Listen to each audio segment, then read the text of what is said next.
Karibuni tena katika familia yetu ya maarifa ya neno ili tuweze kutafakari kwa pamoja. Na tafakari yetu ya leo inahusu maneno yasemayo, anayeshiriki kuumega mkate pasipo kustahili, huyo anajilisha hukumu ya nafsi yake.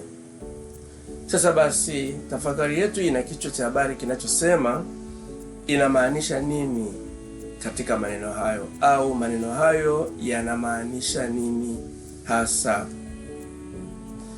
Ukifika kijijini kwetu wakati wa sherehe, utaona watu wakishiriki kinywaji katika kikombe au wanaita kata moja, awe mwenyeji au hata mgeni. Ushiriki ule haumaanishi kuna upungufu wa vikombe au kata za pombe au wale washiriki ni masikini. La hasha.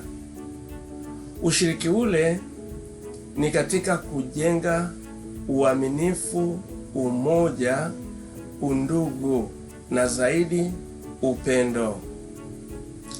Mahali pengine watu hushiriki kufyonza kinywaji kutoka katika chungu kimoja kwa kutumia aina fulani ya mirija. Wanafanya hivyo kwa makusudi kamili ya kudumisha ushirika, undugu na upendo kati yao. Katika desturi za Kiyahudi basi, watu walishiriki kuumega mkate na kunywa divai katika kikombe kimoja, tena kwa pamoja, kama ishara ya ukarimu, ushirika au umoja wa kiroho, riziki kutoka kwa Mungu na amani. Ndio maana walishiriki katika kuumega mkate na kunywa divai katika kikombe kimoja. Hii ni desturi ya tangu kale. Kwa mfano, tunasoma katika maandiko matakatifu, Melkizedeki, mfalme wa Salem, alimletea Abrahamu mkate na divai na kumbariki. Tunasoma hiyo katika Mwanzo sura ya 14 mstari ule wa 18. Katika sikukuu za Kiyahudi, kwa mfano Shabbat au Sabato, kiongozi wa familia aliumega mkate na kuwashirikisha waliokaa mezani, na hii alifanya hivyo kama ishara ya ushirika na baraka ya pamoja. Katika ile karamu ya Bwana wetu Yesu Kristo ambayo alituamuru tuendelee kushiriki, sio kwamba palikosekana mkate au vikombe vya kutosha, lakini Yesu alitoa mkate mmoja na kuwamegea wote na kuwashirikisha kikombe kimoja, ishara ya umoja, mshikamano na amani. Tena Yesu aliwaamuru wapendane kama amri mpya, kama vile tunavyosoma katika Yohana sura ya 13 mstari wa 34 mpaka ule wa 35. Wale wanafunzi wa Emmaus waliomkaribisha Yesu nyumbani kwao kama mgeni, tena walimkaribisha pasipo kumtambua kuwa alikuwa ni nani, ambapo alikuwa ni Yesu. Nao vile vile walimega mkate pamoja na mgeni wao kama ishara ya amani. Na hii tunaisoma katika Luka sura ya 24 mstari wa 13 mpaka ule wa 35. Ni katika kuumega mkate ndipo walipoweza kumtambua mgeni yule kuwa ni Yesu. Tunaona wanafunzi wa Yesu waliendelea kuumega mkate na kushiriki kikombe kimoja katika kujenga mwili wa Kristo, yaani kanisa lake. Na hii tunaisoma katika Matendo ya Mitume sura ya 2 mstari wa 42 mpaka ule wa 47. Sasa basi, hebu tujiulize, tunaposherehekea karamu ya Bwana wetu Yesu Kristo au tunaposhiriki meza ya Bwana, tunaendelea kudumisha umoja, mshikamano, undugu na hasa upendo baina yetu kama nguzo ya kanisa la Kristo, yaani mwili wake? Yesu aliutoa mwili wake na kumwaga damu yake ili aweze kutupatanisha, au tuseme alifanya hivyo ili awe kipatanishi chetu kati yetu na Mungu na kati yetu sisi wenyewe. Sasa tujaribu kujiuliza, sisi tunaoshiriki pamoja katika meza ya Bwana, je, tunao umoja na upendo kati yetu?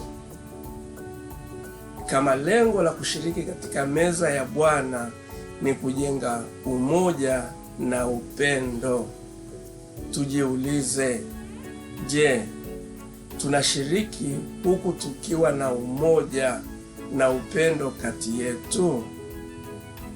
Jaribu kuangalia katika jumuiya ya Kikristo ambapo wewe umo, ambapo wewe ni mshiriki na mnashiriki mwili na damu ya Yesu, tena kwa pamoja. Halafu tujiulize, je, upendo na umoja ndio uliotamalaki kati yetu, au ni magomvi, lawama, uadui, uchonganishi, usengenyaji, kuumizana, kuharibiana, kutukanana, ubinafsi na kadhalika, kwamba ndio sifa ya jumuiya yenu? Utashangaa kwa jibu utakalolipata. Lakini tuzidi kujiuliza, kulikoni? Mbona tunaenda kinyume na Kristo tunayetaka kumuishi na kumtangaza? Maandiko yanasema, kikombe kile cha baraka tukibarikicho, je, si ushirika wa damu ya Kristo? Mkate ule tuumegao, si ushirika wa mwili wa Kristo? Na hii tunaisoma katika Wakorinto wa kwanza sura ya 10 mpaka mstari ule wa 16.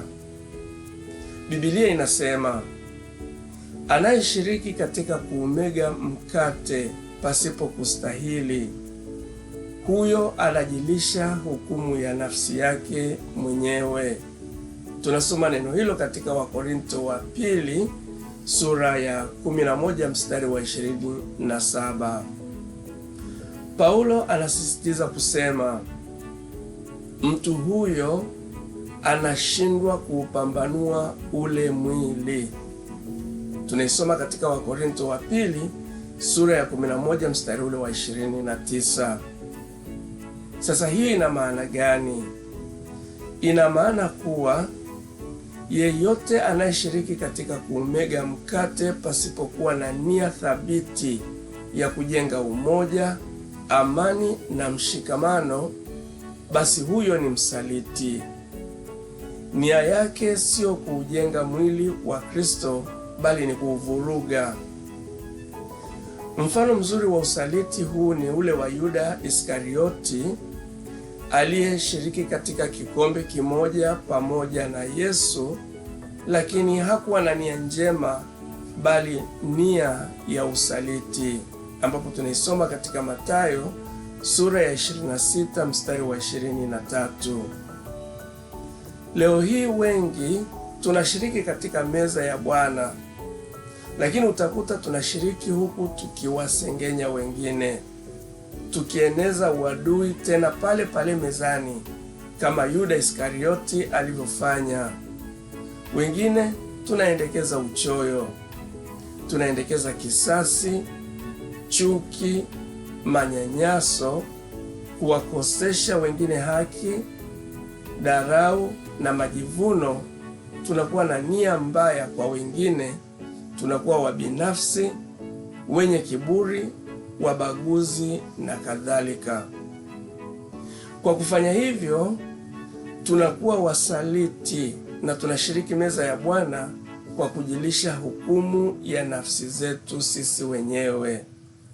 Nirudie tena kusema, kwa kufanya hivyo tunashiriki au tunakuwa wasaliti na tunashiriki meza ya Bwana kwa kujilisha hukumu ya nafsi zetu sisi wenyewe.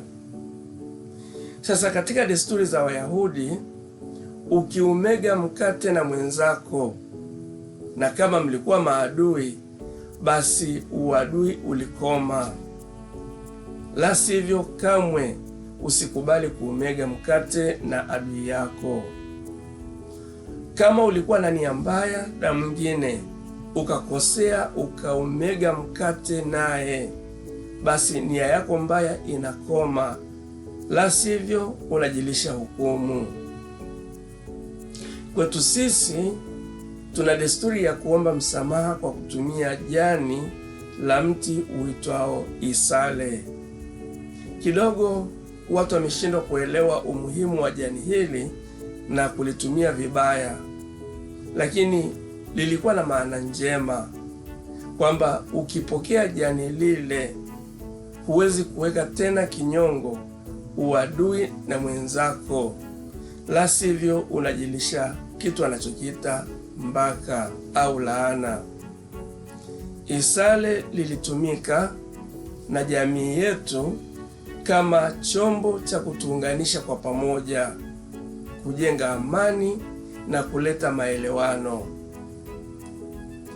Kwa uelewa huu basi, tunaposhiriki meza ya Bwana, tushiriki katika umoja na undugu wa kweli, pasipo kuwa na ubinafsi au kuwa na hila. Yesu alituamuru tumegeane mkate na kushiriki kikombe kimoja kama ishara ya kujenga mwili wake, yani ndiyo kanisa lake. Lakini tufanye hivyo tukiwa na nia moja, yani katika kupendana. Paulo anawaambia Wakorinto, lakini katika kuagiza haya siwasifu ya kwamba mnakusanyika si kwa faida bali kwa hasara. Kwa maana kwanza mnapokutanika kanisani, nasikia kuna migawanyiko kwenu. Na hii tunaisoma katika Wakorinto wa kwanza sura ya 11 mstari wa 17 mpaka ule wa 18. Sasa Paulo anaendelea kusema hivi: basi mnapokutanika pamoja, haiwezekani kula chakula cha Bwana. Unaona, anasema kwamba kati yenu nimesikia kwamba kuna migawanyiko kati yenu. Maanake hakuna maelewano, hakuna amani, hakuna upendo, hakuna umoja. Sasa anawaambia basi mnapokutanika pamoja, haiwezekani kula chakula cha Bwana. Na hiyo ipo katika Wakorinto sura ya 11 mstari ule wa 20.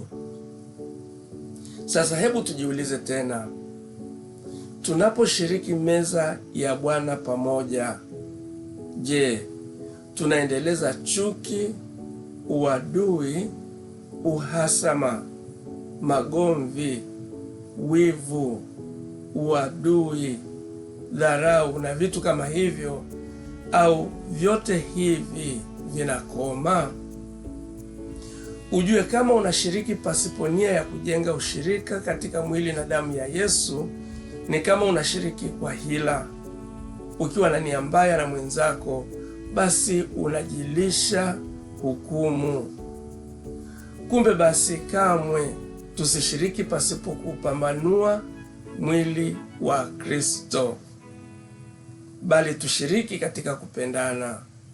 Tumsifu Yesu Kristo.